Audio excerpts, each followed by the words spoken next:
3, 2, 1. Hola, no financieros. Vamos con los dineros 21.26 según el calendario dinerario. Hoy voy a hablarte de algo que es un absoluto rollo. No hay por dónde cogerlo. Es un coñazo en toda regla como es el dinero. Y es que hace 2 o 3 semanas estaba en un evento y el ponente era un economista, filósofo matemático y uno no sabe de qué va a hablar porque esos eventos funcionan así, pero él decidió hablar sobre el dinero.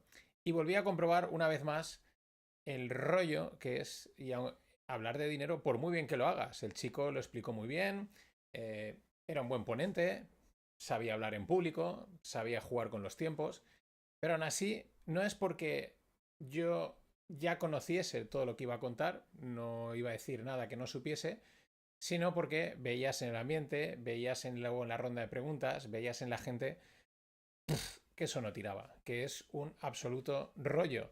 Lo enfoques como lo enfoques. Así es la vida, así es el dinero. Pero me dio pie a decir, bueno, voy a explicar, voy a hacer un podcast aburrido, como va a ser este, y voy a explicar, pues, qué es el dinero desde mi punto de vista. Eh, la... Voy a empezar un poco por el final, aunque hay sorpresa. Yo te voy a decir que en realidad la percepción o la idea que tiene la gran mayoría de la gente del dinero es correcta. ¿Y cuál es esa percepción? ¿Qué es lo que la gente piensa, si es que alguno se ha para pensar qué es el dinero? Digo, la mayoría de la población, ¿no? No estoy hablando de la gente en YouTube, en FinTweet, en las universidades, sino cualquier. Vas a la frutería, coges a dos personas y les preguntas y te van a decir, pues mira, el dinero es lo que gano y lo que me gasto. Punto.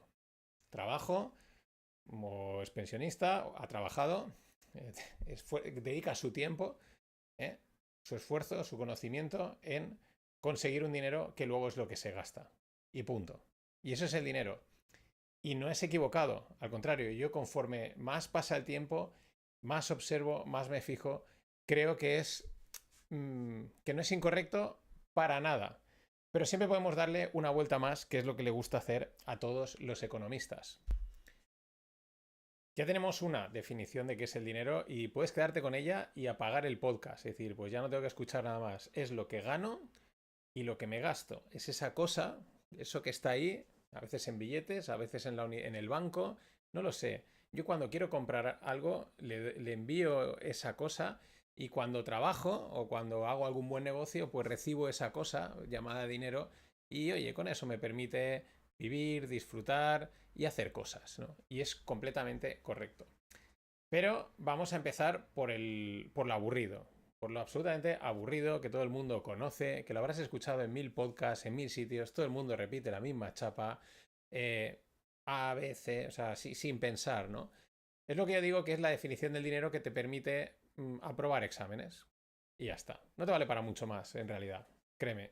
Te vale, pues, por si vas a la universidad y haces una asignatura o una carrera de economía, pues aprobar el examen. ¿Qué es el dinero desde esta definición clásica? Pues es una unidad de cuenta, es decir, pues tú puedes contabilizar las cosas por dinero, ¿no? Digamos, por lo que cuestan, ¿no?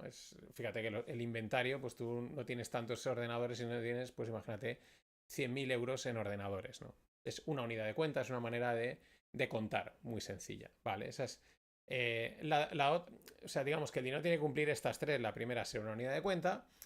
La segunda, ser un medio de pago, muy evidente. Vas, pagas, lo que decía, oye, toma, dame, punto, no hay más. Y la tercera tiene que ser una reserva de valor. En cuanto a reserva de valor, pues quiere decir que se mantenga estable, ¿no? Que no fluctúe. Aquí entrarán los turreros de la inflación, que tu dinero se devalúa y tal. Ya, bien, se devalúa, pero digamos que de hoy a mañana o en el mes que te gastas el sueldo, tu dinero pues se ha devaluado bastante poco y ha mantenido su valor, no ha fluctuado. Entonces, esa es la definición clásica académica, la que sirve para escribir papers, para podcast y podcast aburridos y esas cosas, ¿no? Unidad de cuenta, medio de pago y reserva de valor, ¿no? Bien, perfecto. Pero vamos a ir un paso más allá, porque eso es muy poco práctico. Eso no te sirve para absolutamente de nada. Ya te digo, te sirve para probar exámenes o para dártelas de pedante académico en una charla con colegas y ya está, ¿no? Punto. También te puede servir incluso para evaluar por qué hay cosas como Bitcoin que no son dinero.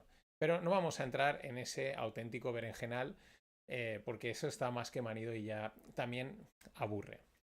Y ahora te voy a contar una historia que me pasó hace unos años. O sea, era un evento de startups y entonces habían pitches. Entonces en los pitches, el pitch es cuando sube un emprendedor y durante 2, 3, 4 minutos pues vende su cuenta, ¿no? El proyecto para captar dinero, para captar pues sobre todo inversores y explica de qué va el proyecto, ¿no? Y había uno que me llamó la atención que era un banco de tiempo. No me acuerdo cómo se llamaba la startup, pero lo que habían creado era un banco de tiempo. Digo, hostia, ¿esto qué es, no? Y básicamente era que tú, pues por ejemplo, se te da bien cortar el pelo, pues tú cortas el pelo y si has dedicado 10 minutos, pues esa persona, pues tú te has ganado como 10 minutos de tiempo, ¿no? Y si eras bueno haciendo algo, pues digamos que esa tarea o esa actividad, tú lo que ibas era acumulando tiempo, ¿no? ¿Cómo? En unidades, en créditos, en unidades de, pues bueno, era como una especie de moneda virtual, pero fíjate, o sea, de tiempo. Y dije, hostia, digo, pues si es que esto, entonces luego podías intercambiar tiempo por tiempo, ¿no?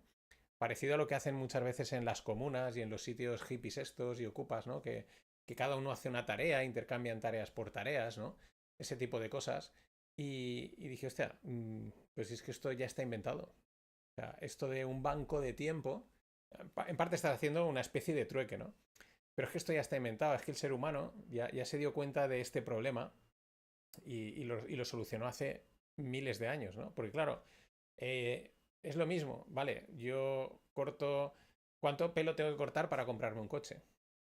¿No? O tendría que cortar, si me quiero comprar un coche, imagínate que cuesta 20.000 unidades de tiempo, tengo que hacer 20.000, imagínate, pues que cada corte de pelo son 100 unidades. Pues tengo que hacer 200 cortes de pelo para pagar el coche, ¿no? Pero claro, si lo quiero pagar ya, tengo que hacerlos ya. O sea, hay un desfase, ¿no? Otro ejemplo muy sencillo es un hornero, ¿no? Alguien que hace pan, pues claro, él no puede, o sea, no puede pagar con barras de pan, o sea, el sistema del trueque no funciona, o sea, tengo que coger, hacer 20.000 barras de pan, dárselas al que vende coches, y entonces el que vende coches tiene un auténtico problema, ¿no? Porque, ¿qué hace con 20.000 barras de pan? ¿Dónde las vende? O sea, se le van a pudrir, ¿no? Lo mismo, pues lo que está diciendo con esto, banco de tiempo, y dije, joder, si es que esto está inventado y se llama dinero. O sea, dinero. El ser humano ya lo entendió o lo vio hace mucho tiempo, que no es lo mismo la tarea de cortar el pelo que de hacer el pan o que de producir un coche, ¿no? Y surgió ese medio de pago, esa cosa, reserva de valor, fíjate también, en el que, bueno, intercambiamos la actividad, el servicio y el producto por esa cosa que, mm, digamos, la puedo guardar durante un tiempo y, por lo tanto, gastarla, ¿no? Y no tengo que tener ese problema de, hostia, es que yo vendo coches y un tío me ha traído 20.000 barras de pan. No me ha dado una cosa que se llama dinero y, bueno, pues lo puedo utilizar en muchas cosas, ¿no? No tengo por qué directamente quedarme con el pan, ¿no? Y entonces ahí, a partir de esa idea de, es que esto está inventado, una de las cosas que me di cuenta es que el dinero es tiempo. Fijaros, o sea, el dinero es tiempo. Porque tú cuando tienes dinero, ganas tiempo. Y ojo, aquí igual me dices, el tiempo es inexorable, ¿no? ¿Cómo que ganas tiempo? No, el tiempo pasa, ¿no? Pero te pongo un ejemplo. Me di cuenta hace unos años, un amigo que paga por las... que pagaba porque le planchasen la camisa, ¿no? Digo, claro, es que si tú tienes dinero, tú puedes pagar porque te planchen la camisa, o para que te limpien la casa, o te hagan la colada, o incluso te cocinen, y estás ganando tiempo. Ya no entro en si te gusta planchar, si te gusta cocinar. Simplemente es que todo ese tipo de tareas, si tú puedes pagar porque te las hagan, con ese dinero estás ganando tiempo. Y ganas un tiempo que puedes dedicar a otra cosa, ¿no? Punto. O sea, ¿te compensará? ¿No te compensará? Bueno, todo depende, ¿no? Pero al final, el dinero es tiempo. Y si tienes dinero, pues puedes sacarle más partido al tiempo, en pocas palabras. En vez de tener que estar haciendo una actividad, digamos, improductiva, como es planchar o limpiar, pues eso, que lo haga otro. Y ese tiempo, pues lo dedico o a la vida contemplativa o a irme a tomar cervezas, o a montar un negocio y hacer más dinero, ¿no? Entonces, ese es un enfoque ya mucho más práctico que la unidad de cuenta, medio de pago y bla, bla, bla. Pensar que el dinero es tiempo y que cuando tienes dinero puedes comprar tiempo. Puedes hacer que tu tiempo sea más rentable. Puedes sacarle mucho más partido a tu tiempo. Incluso si quieres decidir que en ese tiempo que mientras te están limpiando la casa, pues tú te dedicas a mirar el techo. Bueno, estás relajándote y estás haciendo con tu tiempo lo que te dé la gana. Pero has ganado tiempo. Ya no tienes que quemar tu tiempo en una actividad. ¿Por qué? Porque tienes dinero. Con lo cual esa es una primera idea muy práctica y muy útil que cuando la empiezas a aplicar, de hecho, empiezas a entender mucho mejor el dinero, ¿no? Que puedes comprar tiempo. También te digo, no somos tontos y quizás en ciertas tareas no, pero en muchas otras intuitivamente ya pensamos en tiempo, ¿no? Muchas veces decidimos, siempre que tenemos dinero, creo que me compensa pagar porque me lo hagan, porque me ahorra tiempo, ¿no? Es una cosa que de alguna manera tenemos metida, ¿no? Y tenemos incrustada en nuestra cabeza, pero quizás muchas veces no le prestamos toda la atención que toca. Así que quédate con esta idea, pero aún queda una más potente, ¿vale? Pero esta idea mucho más práctica y útil del dinero. El dinero es tiempo. De hecho, que se me olvidaba comentar, ¿tú por qué tienes un trabajo? O sea, ¿por qué ganas un sueldo? Porque en un momento dado dedicaste un tiempo a aprender, un esfuerzo. El esfuerzo siempre es tiempo. Dedicaste un tiempo, un esfuerzo a aprender, luego un tiempo y un esfuerzo a seguir aprendiendo, a trabajar como becario en prácticas, y todo eso te da una experiencia, que no es otra cosa que tiempo. Y gracias a que tú tienes experiencia, es decir, has acumulado un tiempo al que le has sacado una rentabilidad, tú ahora cobras un dinero que te permite ganar tiempo. Al final es un juego constante de tiempo. Pero vamos con la tercera, que es la más potente y la que quizás mejor entendimiento del dinero te va a dar. Y ya te he avisado al principio. Este era un podcast aburrido y siempre estás a tiempo de irte. De hecho, lo que voy a decir ahora probablemente te choque y digas, no, no lo entiendo, no te lo compro, te chirríe, ¿vale? No pasa nada, es normal. Aviso, estás a tiempo de irte, estás a tiempo. Aquí no he venido a contar lo que cuenta todo el mundo, a decir lo que quieres oír.